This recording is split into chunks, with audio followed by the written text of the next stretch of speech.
రాష్ట్రంలో red book పరిపాలన సాగుతుంది. ఎక్కడ కేసులు కానీ ఇవన్నీ గవర్నమెంట్ వచ్చిన తర్వాత ఎవరిని పడతారు కక్ష సాధింపు చర్యలు తీసుకుంటున్నారని మాట్లాడతారు. అది కక్ష సాధింపని ఎలా అనుకోవాలి? అనైకిత చర్యలను అనుకోవాలిగా. ఎవరైతే అనైక చర్యలను పాల్పడతారో అనైకిత చర్యలు పాల్పడిన వాళ్ళకి మరి చట్టాలు ఎందుకని మనం పెట్టుకుంది?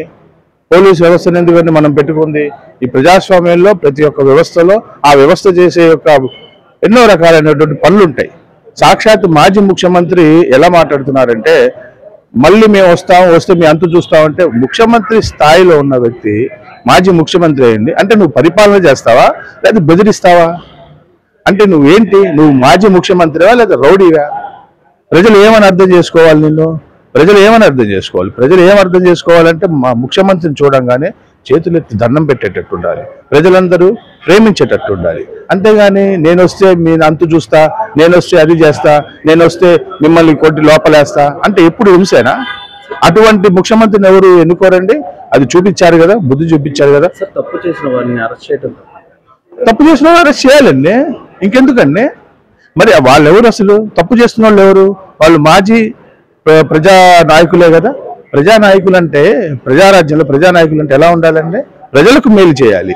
అంటే ప్రజలకు మేలు చేయకుండా ప్రజలకు కీడు చేస్తూ చట్టానికి వాళ్ళు దొరికిపోయి అంటే చట్టానికి వాళ్ళు ఎవరు అతీతులా? చట్టానికి ఎవరు అతీతులు కారండి. తప్పు చేస్తే తప్పకుండా చట్టం శిక్షిస్తుంది, తన పని తను చేసుకుంటూ పోతుంది. కడపలో పులివెందుల్లో జగన్మోహన్ రెడ్డి గారు రైతులతో మాట్లాడారు. ఒక 3 సంవత్సరాలు కళ్ళు మూసుకొని నెక్స్ట్ మళ్ళీ మా గవర్నమెంట్ వస్తుంది. ఆయన కళ్ళు మూసుకుంటే అంటానికి అర్థం ఏమండి? మీరేమనుకోవద్దండి.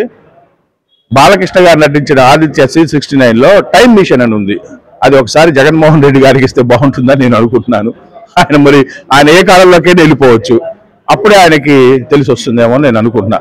ఎందుకంటే ఆ టైం మిషన్ లో గత 5 సంవత్సరాలు ఆయన ఏం చేసి స్పష్టంగా కనబడుతుంటుంది. ఇంకా అప్పుడు కూడా ఇట్లానే మాట్లాడితే దాన్ని ఇంకా ప్రజలకే బలి వదిలేయాల్సి వస్తుంది.